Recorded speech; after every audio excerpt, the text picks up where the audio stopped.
현석환 씨가 쓴 책 중에 이런 책이 있어요. 나는 오늘부터 말을 하지 않기로 했다. 여기에 참 의미 깊은 이야기를 담습니다.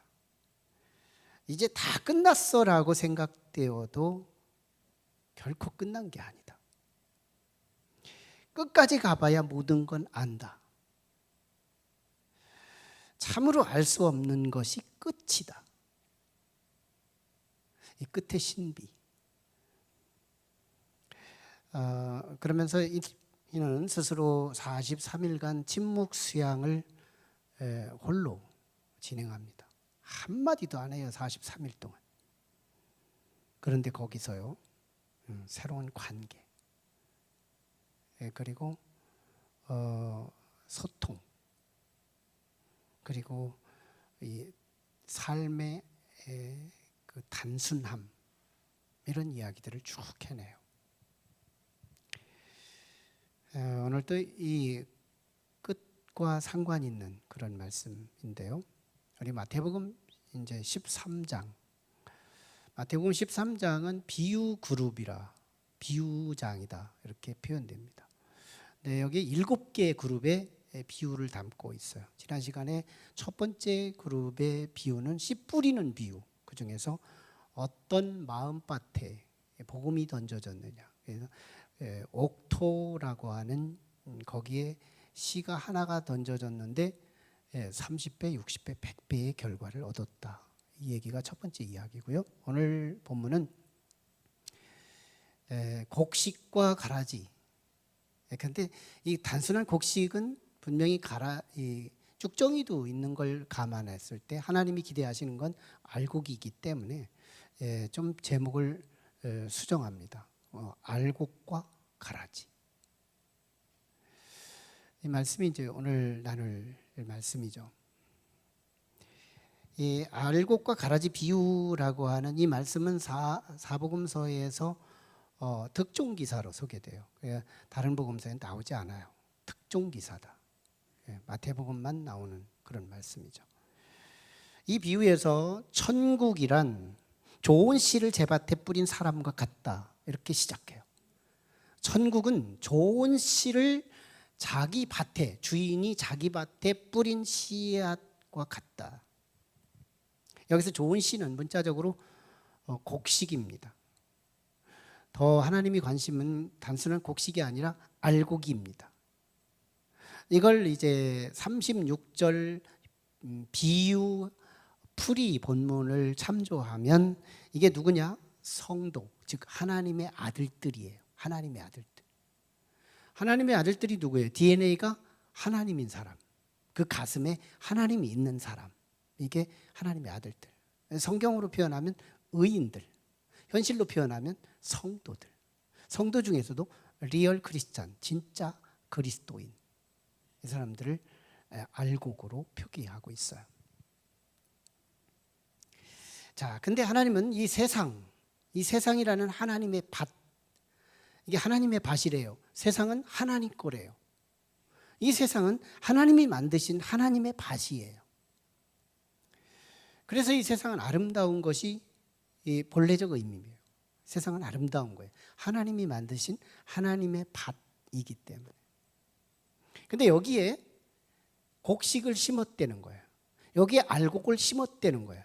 여기에 성도를 뿌렸다는 거예요. 여기다 교회를 심었다는 거예요. 이게 오늘 말씀인 거예요. 근데 이 곡식이 천국에 상징되는 곡식이에요. 이 성도가 천국이라는 거예요. 천국의 한 톨. 천국의 한 톨. 천국의 한 묶음. 이게 교회예요. 그러니까 하나님은 이 세상 밭에 성도 하나를 세웠다는 말은 천국의 씨앗을 하나 심었다는 거예요. 뿌렸다는 거예요. 그러니까 교회를 씨들이니까 복수로 사용되는 거니까 성도들의 모임, 이건 에클레시아 교회죠. 교회를 이 땅에 심은 거예요. 그건 뭐예요?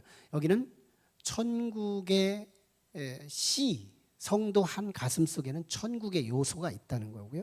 교회 안에는 천국의 요소가 있다는 거예요. 여러분 천국 생각하면 뭘까요?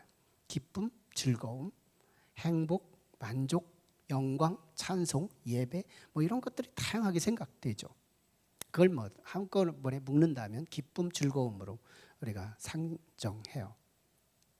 자, 문제는 내가 그러면 천국의 씨인데 여러분들은 천국의 씨앗인데요. 근데 왜 내 삶에 이 천국의 기운이 없을까? 왜 기쁨이 없을까? 왜 즐거움이 없을까? 왜 감사가 없을까? 왜 교회 안에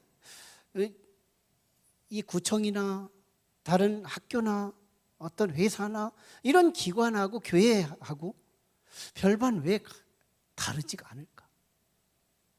천국의 씨인데 우리는 한 사람을 봐도 천국이고 공동체를 봐도 이게 천국의 씨앗인데 하나님이 천국에서 좋은 씨를 여기다가 뿌린 건데 그럼 나도 천국의 기운이 있어야 하고 우리 교회도 세상 기관과 뭔가 달라야 하는데 왜 이 모양 이 꼴일까? 왜 천국의 기운이 없을까? 이걸 하나님은 선하신데 왜 세상은 이 모양 이 꼴이냐? 세상에 대한 회의주의적 질문, 이것을 신정론에서 대답합니다. 신학이라고 하는 조직신학계에서 이 신정론이라고 하는 신학적 주제를 세상이 질문하는 이 질문에 대해서 우리 신학은 대답해야 한다. 그런 개념에서 신정론적 대답을 하는데 사실은 오늘 본문은 이 신정론 대답을 충분히 해주고 있어요. 자, 왜 하나님의 천국의 씨라면 내 안에 천국의 기운이 있어야 하고 공동체를 봐도 천국의 기운이 있어야 하는 건데 왜 이런 것들이 왜 우리에게 체감되지 않을까? 원인. 이것을 오늘 본문에서는 단적으로 가라지로 표현합니다. 가라지. 이 가라지 때문이라는 거예요. 어쨌든 뭐 동의 되든 안 되든 일단 성경대로 우리가 접근할 필요가 있어요. 가라지. 가라지가 뭔데? 네. 우리 36절 이하의 비유풀이 이제 성경이 성경을 푸는 거니까요. 비유는 비유풀이의 본문에 따르면 이 가라지는 어둠의 아들들, 악한 아들들, 악인들이에요. 쭉정이 아니에요. 알곡과 상대 개념이 쭉정인데 쭉정이 아닙니다. DNA가 달라요. 가라지, 어둠의 아들들. 근데 옷만 이렇게 갈아입어서 이제 성도처럼 보이고 의인처럼 보일 뿐이지 실제는 그 속에는 가라지예요. 자, 이 가라지가 어디서 왔을까 하는 거예요. 하나님은 오늘 24절에서 이 땅에 좋은 씨만 심었다 그랬어요. 하나님은 좋은 씨만 심었어요. 다시 말하면 천국의 씨만 알곡 갖다가 심은 거예요. 천국의 씨만 심었는데 현상, 과정, 역사의 과정을 보니까 알곡과 가라지가 같이 있는 거예요. 도대체 이 가라지는 어디서 온 걸까? 이걸 성경이 대답해 줍니다. 그게 어디냐? 예. 이걸 오늘 본문은 원수가 그랬대요. 이 원수가 누구의 원수냐면 우리 원수 아니에요. 누구의 원수? 예수의 원수, 인자의 원수라고 오늘 본문은 표기돼요. 인자의 원수. 우리 원수 아니에요. 인자의 원수, 예수의 원수예요. 그 예수의 원수, 그게 마귀로 통하고 옛뱀으로도 표기하고 사탄으로도 표기돼요. 그 원수가 사실은 원래 천사로 만들어졌었어요. 하나님이 만드신 완제품. 여러분, 창조물이 하등적이고 수준이 낮으면 로봇 수준, 인형 수준으로밖에 못 만들지만 하나님이 만드신 창조물은 우리 인생보다도 탁월한 천사를 만들어요. 로봇 수준이 아니에요. 하나님의 의도대로 원웨이, 일방적으로 하나님의 의도대로 끌고 갈 수 있는 작품이라면 창조의 한계성을 드러낸 거예요. 근데 얼만큼 완제품이냐면 스스로 하나님 노릇도 할 줄 아는 의지의 남용, 여기까지 스스로 만들어낼 수 있는 그런 창조물이에요. 인간의 타락과 천사의 타락의 문제는요, 창조의 하이라이트를 말하는 거예요. 얼만큼 완제품을 만들었으면 하나님 비슷하게 만들었을까 하는 부분이에요. 천사가 타락해요. 그래서 하늘에서 추방당합니다. 교만해가지고. 그래서 주방장에서 땅에도 놀지도 못해요.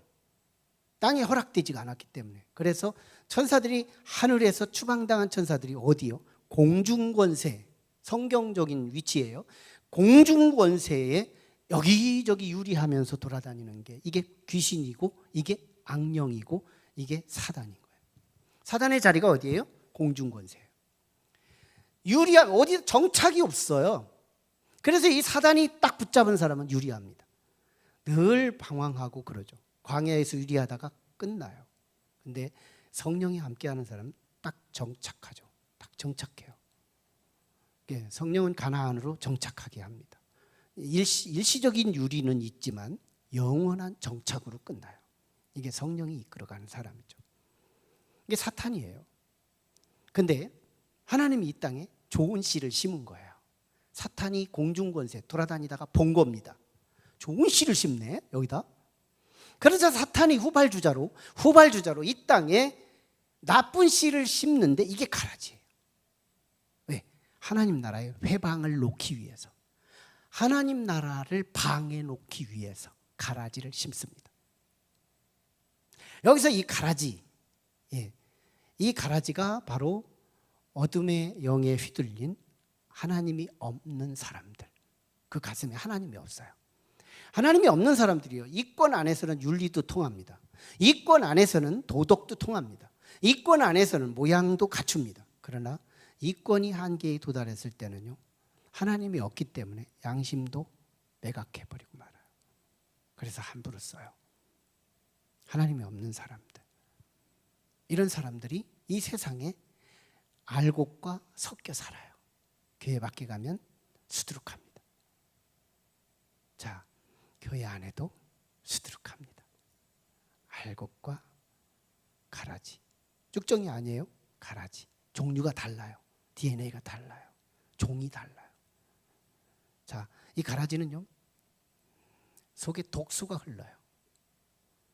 예.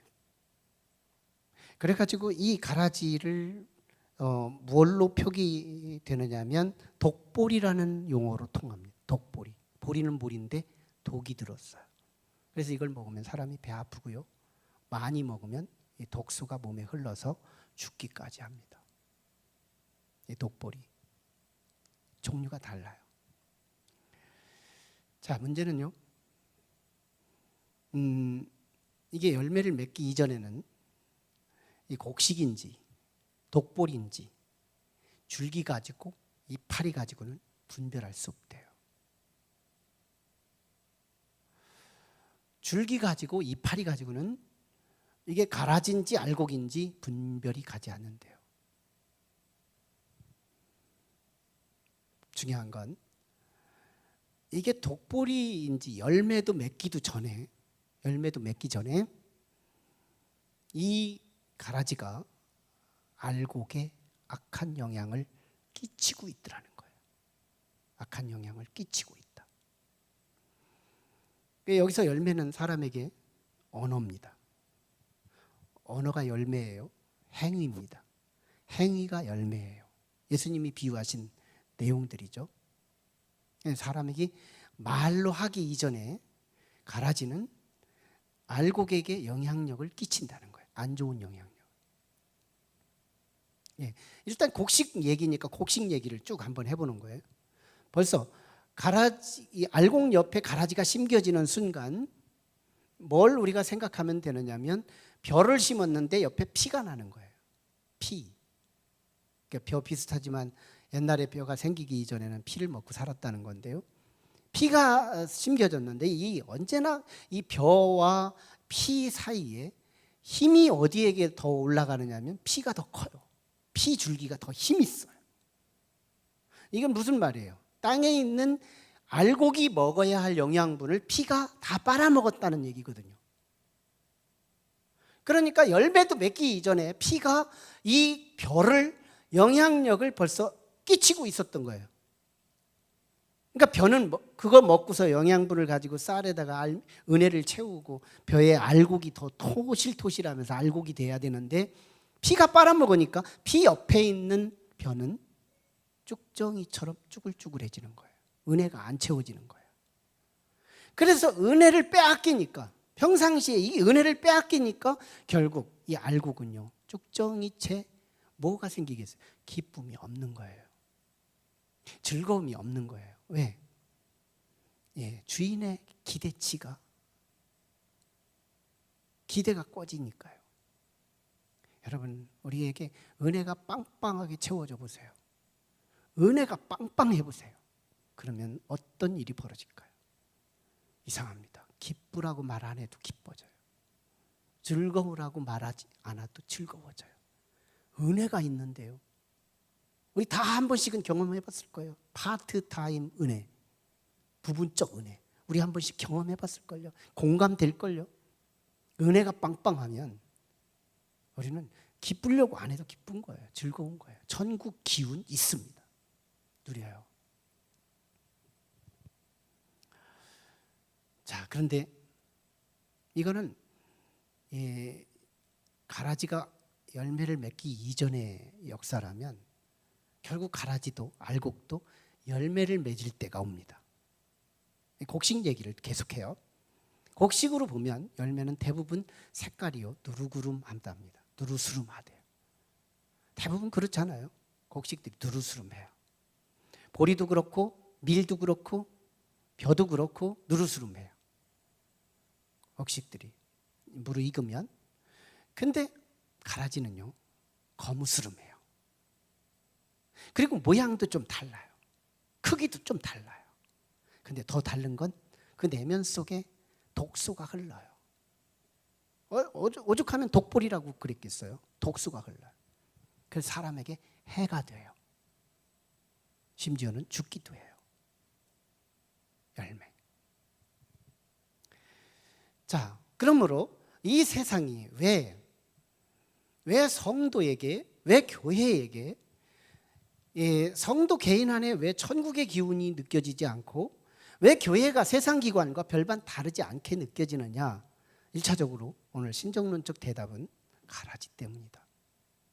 이걸 리얼하게 실체로 드러내면 뭐예요? 의인과 악인이 섞여 있기 때문이다. 하나님이 함께한 참 곡식 알곡과 사탄이 뿌려진 이 가라지가 함께 섞여 있기 때문이다. 그래서 이 역사는 얼룩져지는 거예요. 그래서 마음껏 천국을 누릴 수 없는 환경 속에 사는 거예요. 왜 이 모양 이 꼴이냐는 거예요. 섞여 있는 거예요. 낮과 어둠이 섞여 있고 선과 악이 섞여 있고 악인과 의인이 섞여 있는 이 땅 위에서 우리가 살아가요. 세상 밖에도 그렇고 교회 안에도 심지어 그래요. 그래서 우리는 늘 이 기쁨을 빼앗기고 있고 즐거움을 빼앗기고 살아요. 이거 잡아야 된다는 얘기예요. 그래서 우리는 조심해야 합니다. 우리 조심할 때 2단계로 조심하는데요. 첫 단계, 가라지가 누군지 모를 때 조심해야 하는 그 두 가지가 있어요. 가라지가 누군지 모를 때. 왜? 열매를 맺기 전에는 가라지인지 알곡인지 알지 못한다 그랬어요. 그러므로 가라지가 누군지 모를 때 조심해야 할 게 두 가지. 첫째, 영양분을 열심히 빨아먹는 거예요. 밥을 열심히 먹는 거예요. 밥을 약처럼이라도 먹어야 되는 거예요. 누가 가라지인지 몰라요. 그런 상황에서 내게 주어지는 영의 양식, 이게 말씀이에요. 말씀 이외의 영양분이 없어요. 우리 신앙의 영양분은 말씀 이외에 없어요. 그래서 영적으로 토실토실하게 알곡이 될 수 있는 사람들을 특징적으로 보면 예외 없이 말씀을 사랑하고 말씀을 좋아하고 말씀의 가치를 존귀히 여겨요. 말씀을 너무너무 중요하게 여겨요. 그리고 말씀을 먹는데 강아지 10마리가 태어났는데 그 중에서 다 똑같이 열심히 빨아먹는 것이 아니고 어느 한 몇 마리가 열심히 빨아먹고 시간이 2개월만 지나면 토실토실하고 건강해요. 주인의 사랑을 독차지해요. 그런데 시간이 지나도요, 다른 강아지들에게 밀리는 것처럼 말씀이 그렇게 맛이 없어요. 어느 한때부터 어제까지는 말씀이 좋았는데 오늘부터 말씀이 안 들리기 시작해요. 이게 환경에 내가 삼킴을 당하는 상황이거든요. 그래서 우리가 이 가라지가 누군지 모를 때의 상황은 열심히 말씀을 빨아먹는 거예요. 말씀이라면 저 사람이 나쁜 사람이건 좋은 사람이건 심지어는 바리새인들의 말까지도 그 말은 귀담아 들으라고까지 말씀하는 게 예수님의 말씀이었거든요. 바리새인이 누군데요? 천국 못 가는 사람들이거든요. 그런데 그 사람들이 말을 하는 건 그 말은 옳다는 거예요. 그러나 행위는 따르지 말라는 거예요. 그러니까 이 말씀은 하나님의 말씀이라면 그 말씀은 내가 달고 온묘하게 받아들이라는 거예요. 그럴 때 언제 돼요? 그때 내가 알곡이 되는 거예요. 은혜가 채워지기 시작해요. 은혜가 속에 빵빵하게 채워지기 시작해요. 그 속에 은혜가 있는 사람 치고 그 사람에게 천국의 기운이 없는 사람 아무도 없어요. 고백을 통해 나타나건 행위를 통해 나타나건 무엇을 통해 나타나든 은혜는 발산되게 돼 있어요. 두 번째 조심은요, 이 세상은 알곡이든 쭉정이든 가라지든 세상에서 존재하는 모든 곡식은 흔들거리게 돼 있어요. 바람이 부니까요. 폭우를 맞게 돼 있어요. 비가 쏟아지니까요. 그때마다 어떻게 해야 될까요? 인내, 참고 인내하고.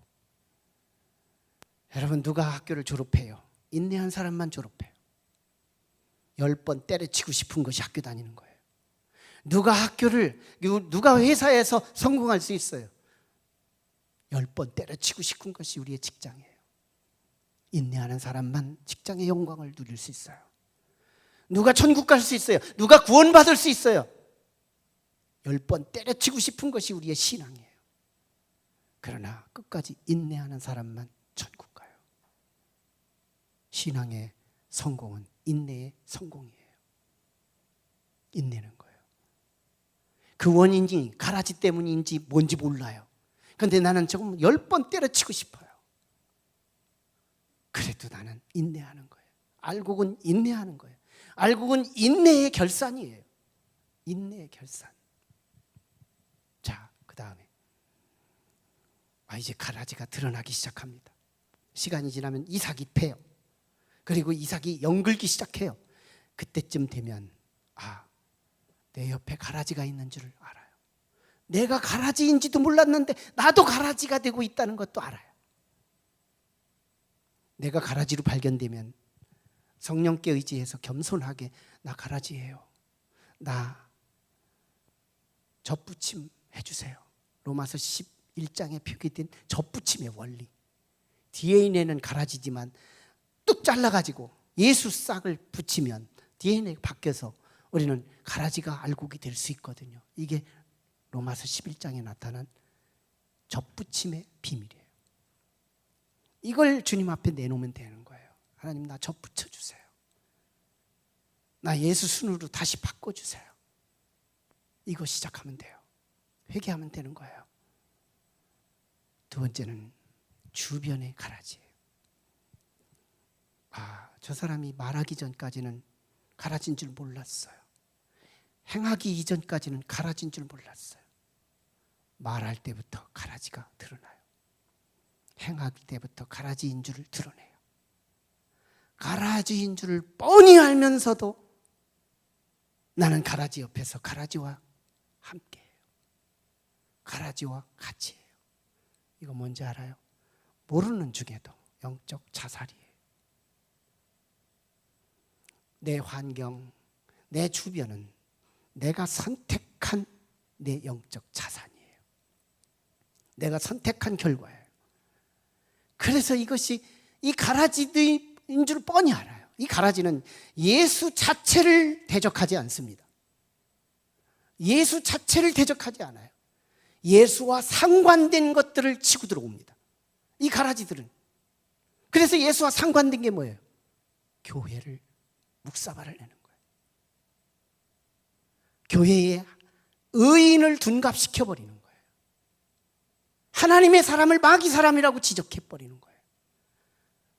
교회의 성도들을 폄훼해버리는 거예요. 예수와 관계된 것들을 무너뜨리는 거예요. 그래서 결론이 뭐예요? 예수하고 관계가 소원해지라고, 멀어지라고. 그래서 내게 다 영향권을 주는 거예요. 조명을 해주는 거예요. 뭘로? 말로, 행위로. 그 교회 죽었다. 그 교회 망쳤다. 그 사람 나쁜 사람이다. 계속 조명 받아보세요. 내가 하는 게 아니에요. 믿음은 들음에서 나지만 불신도 들음에서 나요. 나도 모르는 사이에 예수가 싫어집니다. 나도 모르는 사이에 이 교회의 실패는요, 다른 교회의 성공을 의미하는 것 같지만 이 교회의 실패는 다른 교회, 모든 교회도 물음표를 달고 가게 돼 있어요. 여기서 은혜를 입으면 모든 교회가 느낌표로 경험합니다. 그래서 우리는 여기서의 성공과 하나님의 섭리에 의해서 어느 곳에 옮겨진다 하더라도 여기서 성공의 느낌표를 갖고 갈 때 그 사람이 유리하지 않아요. 묘합니다. 가라지는 발견되는 순간 단호하게 끊어야 합니다. 그게 가라지라면, 가라지들이 노골적으로 예수를 비판하지 않습니다. 예수와 상관된 것, 유사성이죠. 이게 첨예한 사단의 지능지수예요. 묘합니다. 그런데 내가 식어요. 내가 죽어가요. 내가 쭉정이가 돼가요. 그래서 내가 기쁨이 사라져요. 예수에 대한 기대치가 떨어져요. 예수에게 멀어져요. 나도 모르는 사이에 언젠가는 교회에 나가야 되겠지라고 하며 잠재적 불신자로 전락합니다. 가라지. 내가 알지 못할 때에도 이미 영향을 입고 있었고, 내가 알고 난 이후에도 그걸 선택하고 있다면 언젠가는 나는 가라지로 전락되고 말 거예요. 자, 드러났어요. 종들이 주인에게 이렇게 묻습니다. 주인님, 그렇다면 가라지인 줄 판명이 났다면 이제는 내가 가라지를 가서 뽑아버릴까요? 주인이 대답합니다. 아니다, 아니다. 끝까지 내비둬라. 추수할 때까지 그냥 내비두어라. 왜? 곡식이 상할까 두렵다. 곡식이 상할까 두렵다. 알곡이 상할까 두렵다. 이게 하나님의 배려예요. 하나님이 참 우리의 역사 속에 사탄이 심고 간 이 가라지 때문에 우리가 알던 모르던 그 영향권 안에서 천국을 10분 누리지 못하는 이유가 된 것인데, 하나님도 이제 알아요. 가라지와 알곡이 같이 있기 때문에 우리들의 기쁨이 감소되고 있고 즐거움이 감소되고 있는 거 뻔히 압니다. 그런데도 불구하고 가라지를 뽑지 말래요. 이유는 알곡 때문이래요. 알곡이 다칠까 봐. 뿌리가 끊어지고 다쳐도 다치는 거예요. 그 꽃이 떨어져서 다쳐도 열매가 감소되는 거예요. 그래서 어떤 모습이든 가라지를 뽑다가 알곡이 다칠까 봐 두려우니 추수 때까지 내비두라. 이해할 수 없어요. 대충 보면 이해가 안 돼요. 자세히 보면 하나님은 엄청 우리를 사랑하는 거예요. 우리와 상관이 없는 이웃집이 가라지라면 이건 왜 하나님에 대해서 불평불만이 쏟아질 수 있어요. 근데요, 이게 우리 집 안에서 일어나는 일이라고 쳐봐요. 아내는 알곡인데 남편은 가라지예요. 그럼 이거 뽑으면 어떻게 돼요? 뽑는다는 이 말은 교통사고 나서 죽는다는 것을 뜻하고, 심장마비 돼서 죽는다는 것을 뜻하고, 어떤 질병에 의해서 결국은 비극적인 사건으로 가족과 사별해야 한다는 걸 말해요. 부모는 알곡인데 자식이 가라지예요. 가족 중에 하나는 알곡인데 나머지 가족들이 가라지예요. 그래서 오늘 비참한 역사들이 일어나요. 그럼 그 성도가 온전할까요? 환난과 역경 속에 성도가 하나님 앞에 시험 들면 알곡이 다칠까 봐, 하나님은 알곡 다칠까 봐 가라지 내비두래요. 이거 하나님의 배려예요.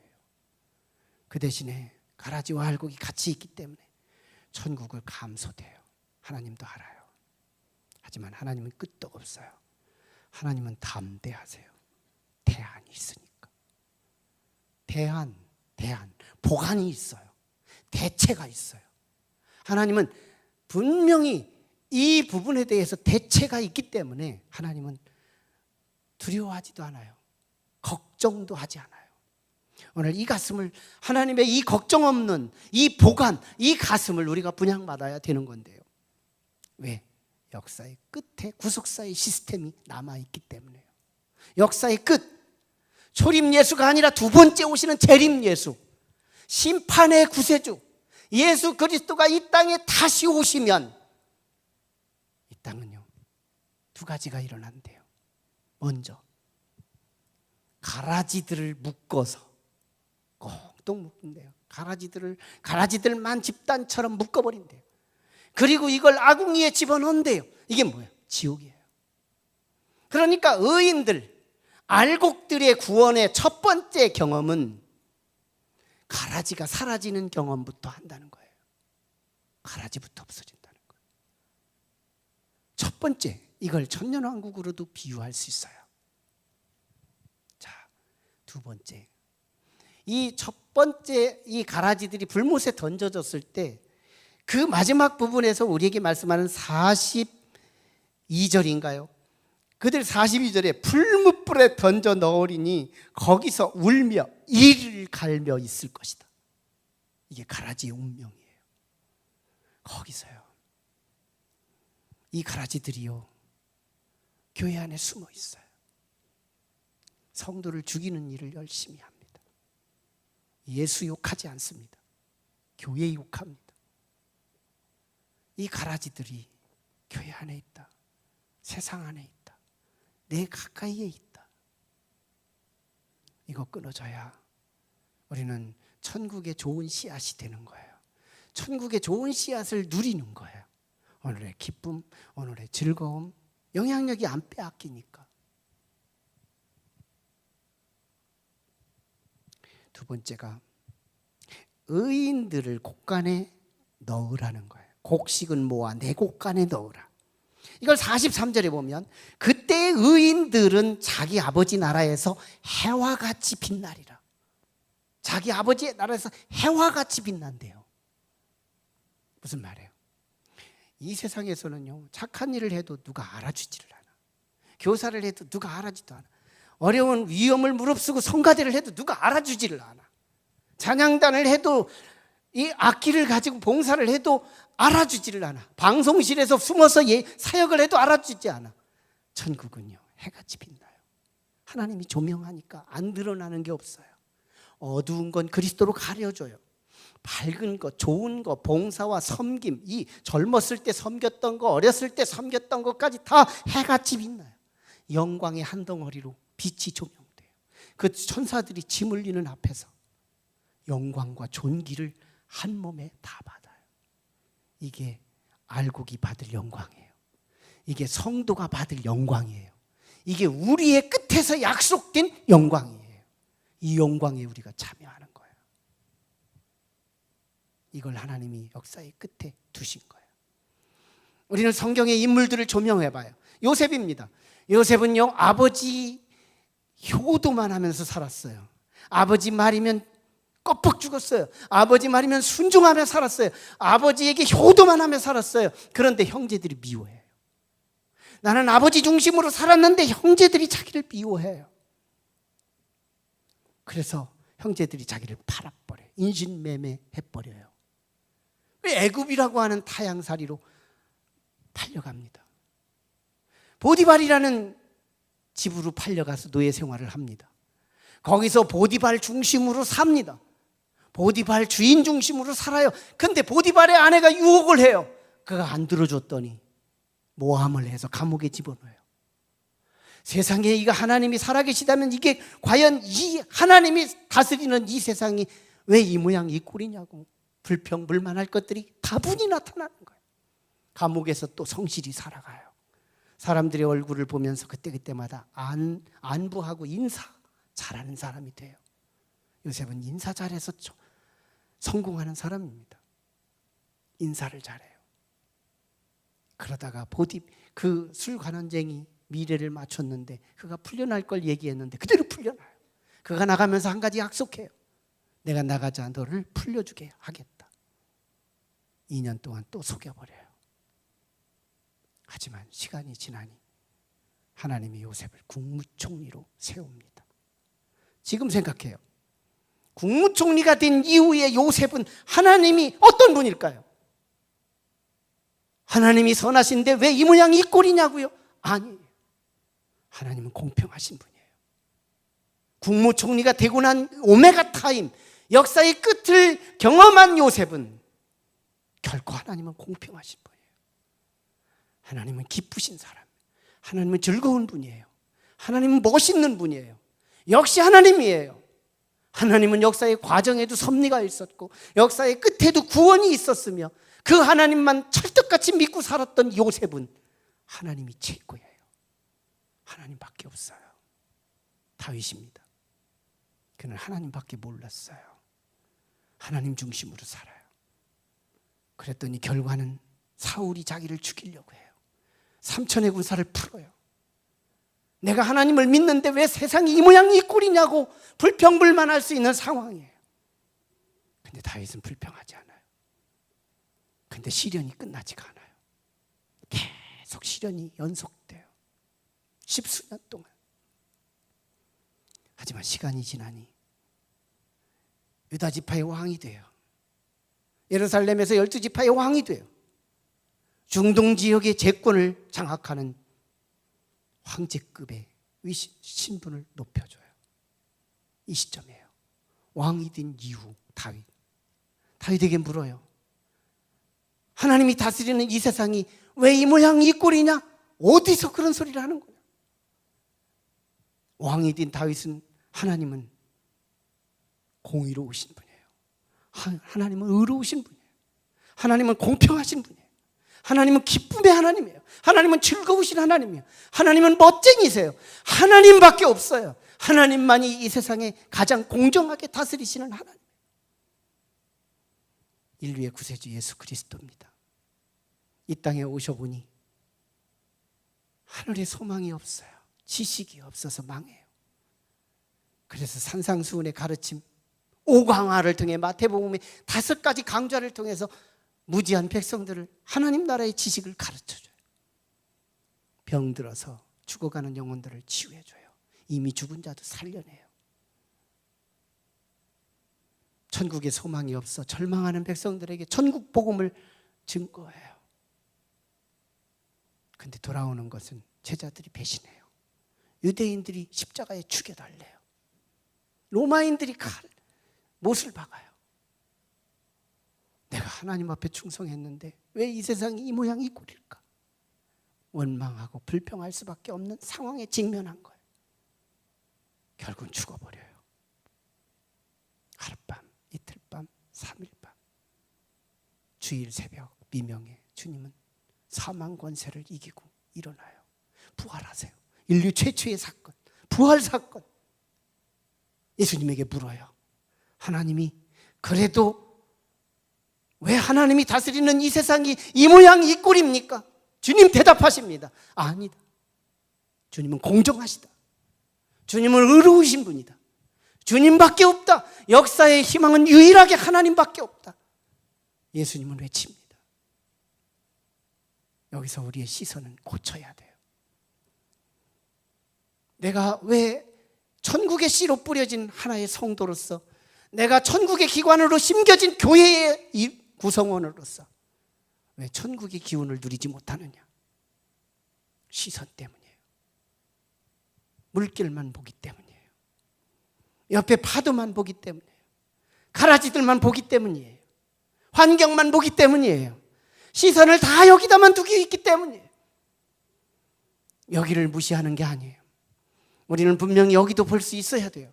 이 눈도 있으라고 한 눈을 주신 거고, 이 눈만 여기만 보라고 두 눈을 주신 것이 아니고, 한 눈은 역사의 끝, 오메가 타임, 하나님의 추수 때 거기까지 볼 수 있어야 한대요. 거기는 가라지들이 묶여요. 그리고 가라지들이 나를 귀찮게 하고 내 기쁨을 빼앗아가던 그 가라지들이 한꺼번에 묶여서 불못에 던져질 거예요. 거기서 이를 갈며 영원히 울고 있을 거예요. 그거 볼 수 있어야 되는 거예요. 그리고 의인이에요. 곳간에 모아진 의인들 대기합니다. 해같이 빛나요. 영광이 해같이 빛나요. 한 할머니가 있었어요. 그는 가난했습니다. 남루한 옷을 입고 살아요. 그는 얼굴도 이 주름살이 골이 깊게 패여서 참 몰골처럼 보입니다. 미인도 아니었어요. 근데 유난히도 그 할머니는 웃음이 가득 차요. 사람들이 행복한 할머니라는 별명을 붙여줘요. 근데 그 할머니에게 묻습니다. 할머니는 걱정도 없으신가요? 할머니 인생에는 늘 평안하신가요? 물어요. 할머니 대답입니다. 나인들 걱정거리가 왜 없겠습니까? 나인들 아픔이 왜 없겠습니까? 하지만 나는 나만의 고통을 해결하는 노하우가 있답니다. 예수님이에요. 예수님이 의롭게 사는데 제자들이 배신하고 십자가에 못이 박히고 창에 진리움을 당하고 가시관을 쓰고 고통을 당하는데 그 기간이 얼마나 걸렸나 보니까 3일이더라고요. 하룻밤, 이틀밤, 3일밤. 그 기간이 다 지나고 나니까 3일밤 지나고 첫날 새벽에 사망 권세를 이기고 부활하시니까 모든 오합지졸, 모든 혼란, 모든 슬픔, 모든 좌절, 모든 실패 다 뒤집어지고요. 부활하신 예수 그리스도 앞에서 모든 수수께끼는 다 풀려버리고 해결이 되는 걸 보면서 이건 진리니 나한테도 적용된다고 믿기에 나도 사건이 일어날 때마다 나를 괴롭히는 사건 때마다 3일 뒤를 바라봅니다.